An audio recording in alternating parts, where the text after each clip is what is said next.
All right, 3 steps to urine formation. You can see them there. The filtration that occurs within the glomerulus.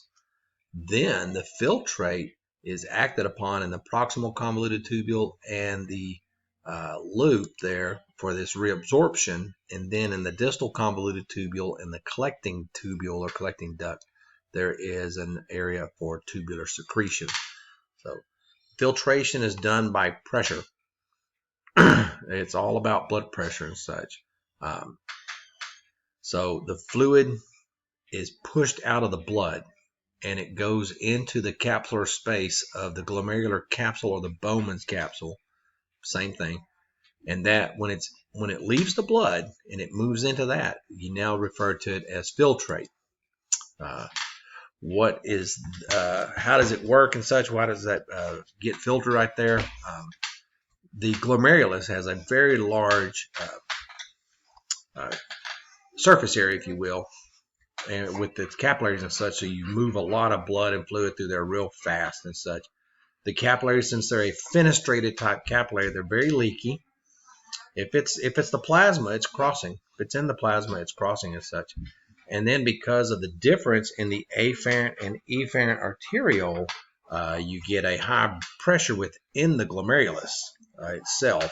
And so that's your capsular pressure, and that helps aid in the filtration and such. How much do you filter? Quite a lot. You produce a lot of filtrate. 48 gallons, about a barrel of filtrate. You don't urinate that much, so you reabsorb all of it, but about 1 to 2 liters, about 1.5 liters is what you should urinate a day as such. What is in the filtrate? Anything that was in the plasma. Now, the blood cells shouldn't, and the large proteins shouldn't, and such. Only smaller proteins should end up in that filtrate.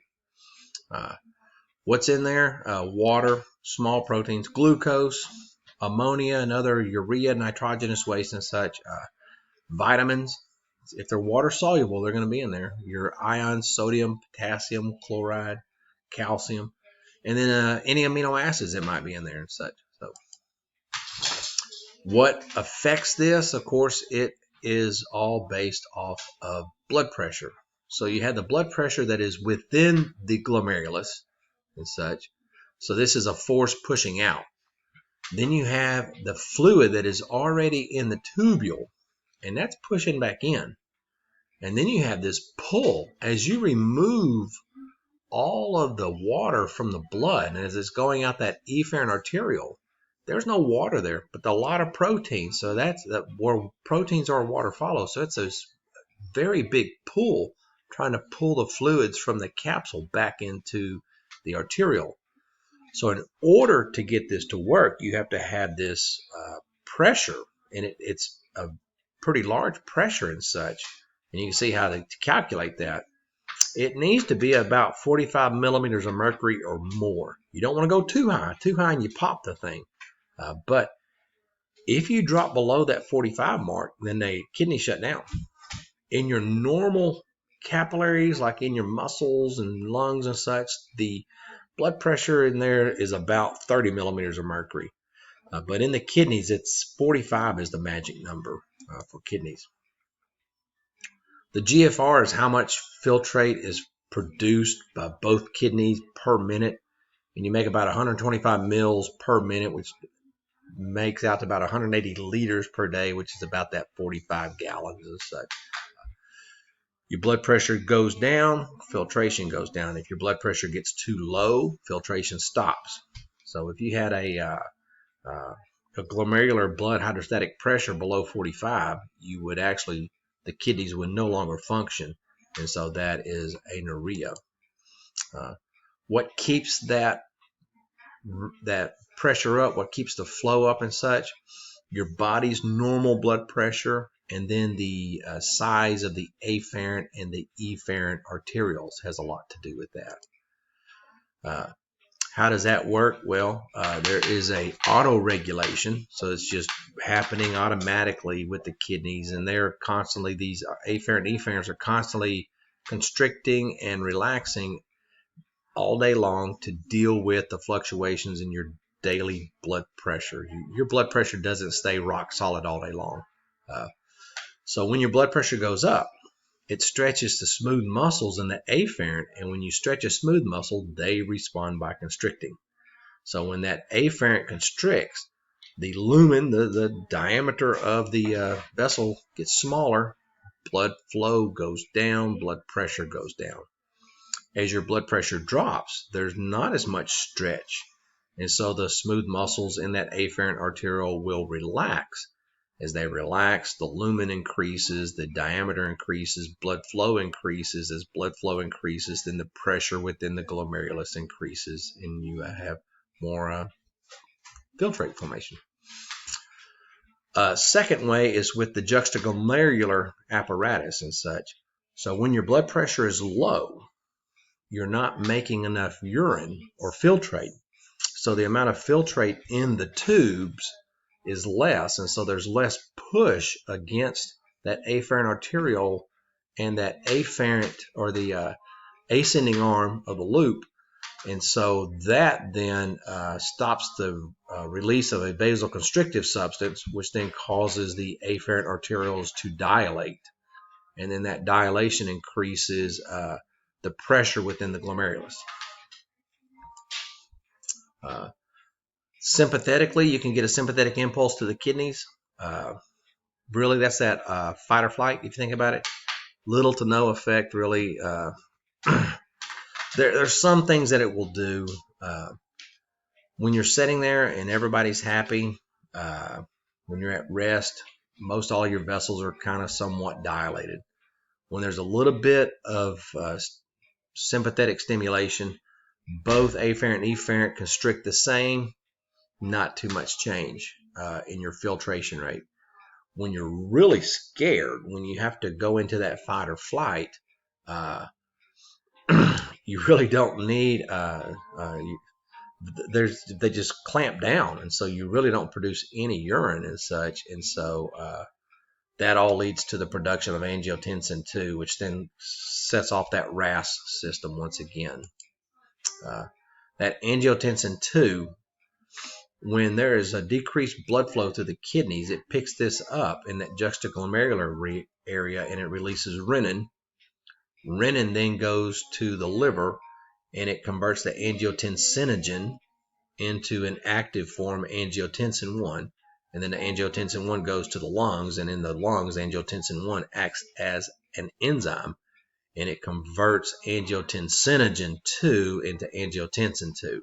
So angiotensin 1, then you think about it as an angiotensin converting enzyme, an ACE enzyme and such, and those are found within the lungs.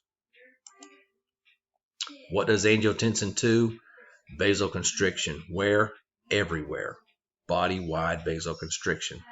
It also triggers the release of aldosterone. Aldosterone affects sodium, and where sodium goes, water follows, so it actually enhances your sodium reabsorption. The angiotensin 2 causes the release of ADH. Then that affects the production of the porin molecules, so you're not you're reabsorbing a lot of the water that's trying to pass out, so the amount of urine produced is less.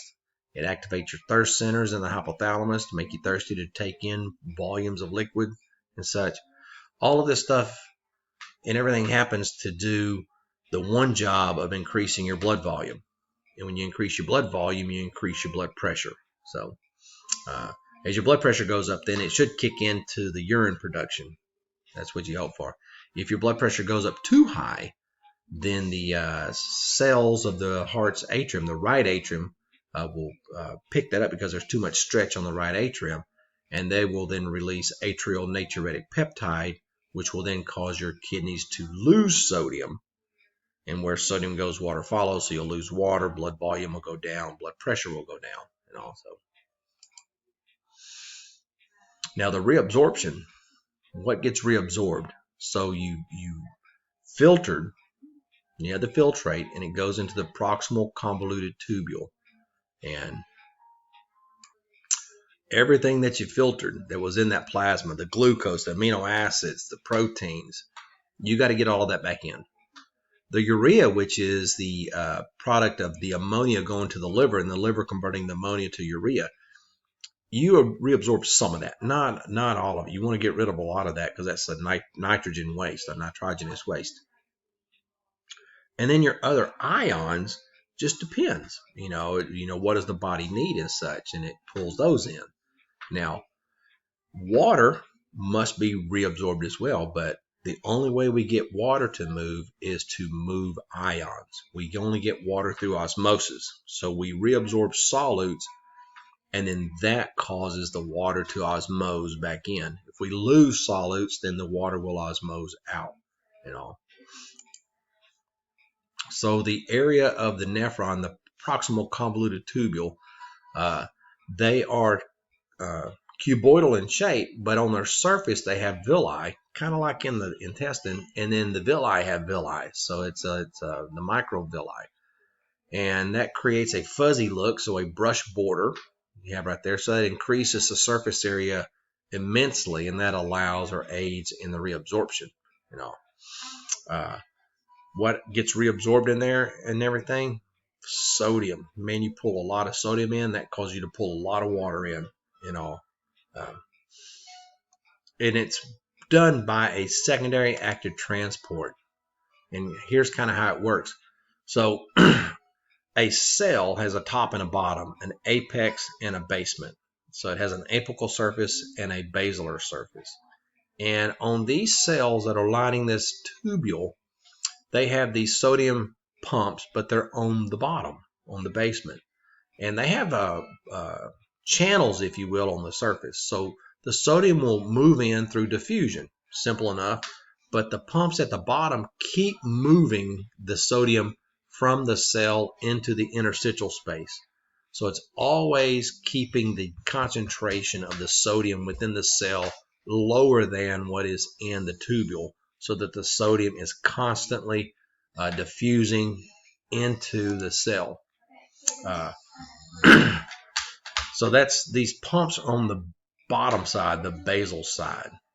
Usually you find them on the surface and really on all sides of a cell, if you think about it, in simpler cells. But in the cells that are in the kidney, they're just found on the bottom. So instead of just active transport, they call that secondary active transport. So that sodium that gets pumped out of the cell goes into the extracellular fluid. That's an interstitial space. And there it causes the medulla of the kidney to be salty and such. And this really aids in water being reabsorbed and such. Also, now, as you pull the water out of the filtrate, it then concentrates the other ions. And as their concentration goes up on the tube, it's higher than what's in the cell. So those solutes just diffuse into the cells. Other things like your proteins, your small ones, those are moved in through penocytosis. Glucose, amino acids also work on as a secondary active transport. Lactic acid, same way through as they get absorbed in this proximal convoluted tubule as well. High concentration, low concentration. Glucose gets brought in a unique way through catching a ride with sodium. So as through that secondary transport of sodium, as you're moving sodium in, the glucose catches a ride. Okay, and so that's what a sodium symporter is. Let's stop right there.